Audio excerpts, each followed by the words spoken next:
Welcome back, my friends. It is time to begin the second thread. I shall regale you once again with the tale of my people. Before we start, I find it interesting, in the extreme, that I appear to have been stricken by Father Nurgle himself for daring to elaborate on the exploits of a certain that guy Luke. However, my tale is an important one, so I shall continue regardless. Apologies for my absence in the last day or so. Now are we sitting comfortably? Good. Let's begin. First, a recap. Luke is the name of a certain housemate that my friends and I had the extreme displeasure of sharing a house with during most of our time at university. He has already been established as a foul-smelling, unwashed braggart with a penchant for creating monstrously weeaboo DMPCs and turning otherwise positive experiences into foul gaffes of legend.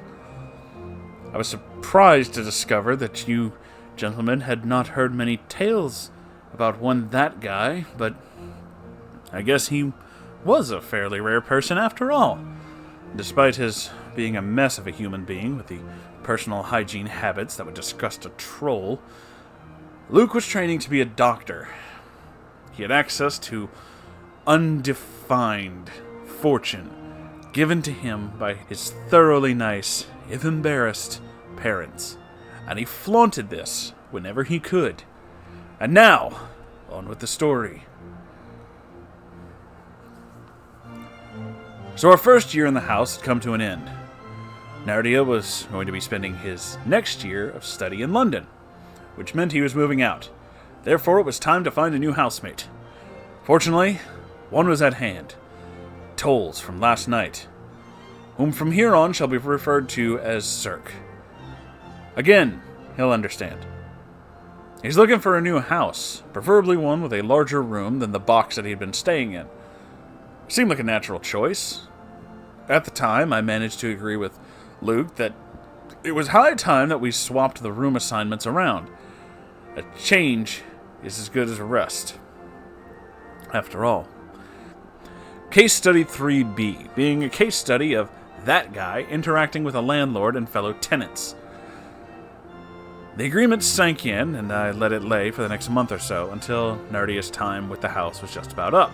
I helped him move out, enjoying the loud conversation at the top of the stairs where his parents complained about the god-awful smell that was coming from a certain person's room. And then waited until Cirque came around to look at the property. Luke deigned to turn his limp biscuit off and join us. Naturally, I brought up the issue with the rooms. Beforehand, I had discussed with Luke about how we should draw straws to see who got each room, with the shortest straw getting the booby prize, a room with a slightly lower rent than the others, but only big enough to fit a bed inside. Luke, however, had other ideas.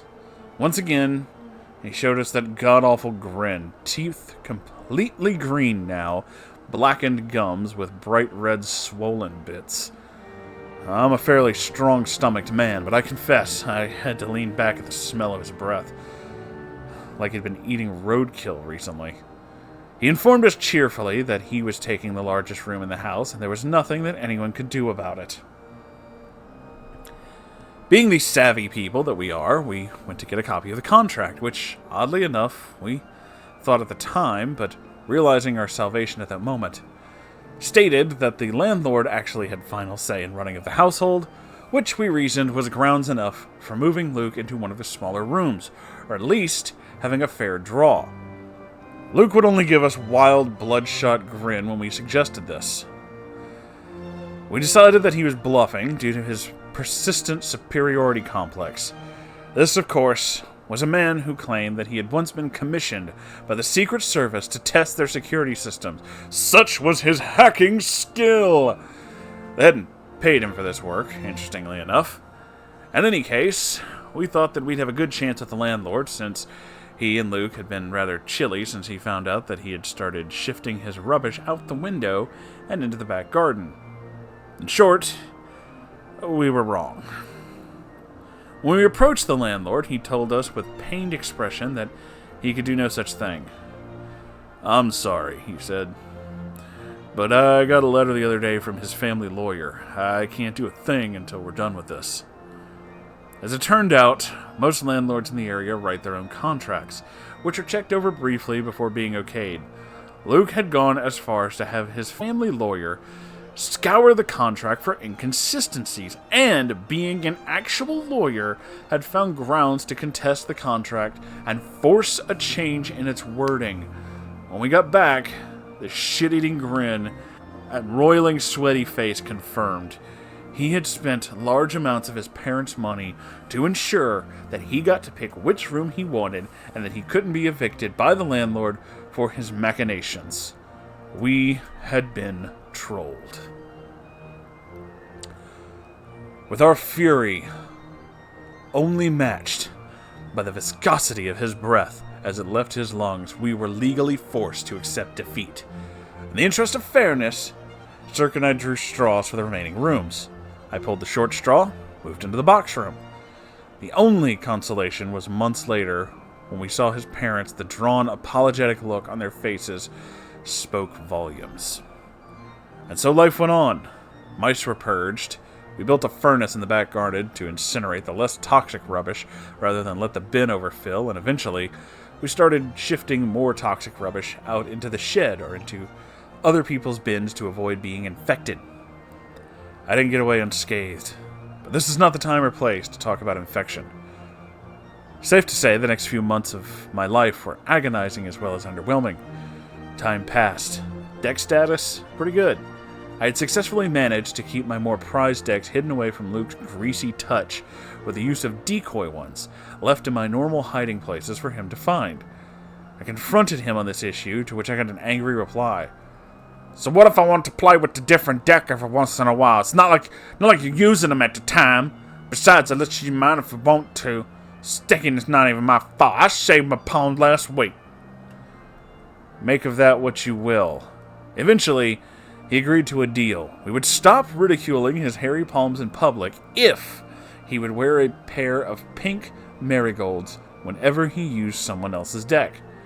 He managed to stick to this deal for at least a week, and then he stopped playing Magic, insisting it was a stupid, childish game, and no one was disappointed. It was about this time that we started to turn our hand to RTS games. So we had a look around at all the games we had with us, eventually settling on Dawn of War. We only had a Dark Crusade disc going, so we elected on a couple of games of that while we waited for the rest to stream. Case Study 4. Being a case study of that guy playing LAN games. A little aside, as mentioned before, Luke was, and presumably still is, a subscriber to the One-Upsmanship School of Socializing. Cirque had recently spent a good chunk of his dwindling money on a brand new computer. It was a glorious beast. Within a week, of course, Luke's bespoke new PC, complete with flashing LEDs, a mouse more expensive than my laptop, and more cooling systems than a Boeing 747, was delivered to our door. It has to be noted that the courier was reluctant to give Luke the electronic signing device and then take it back. In the space of 10 seconds it took Luke to scrawl his name, the pad had become visibly moist and greasy. I think the stars that he had given up on Magic. Of course, then we had to listen to him wandering around the house, loudly talking about how great his new computer is.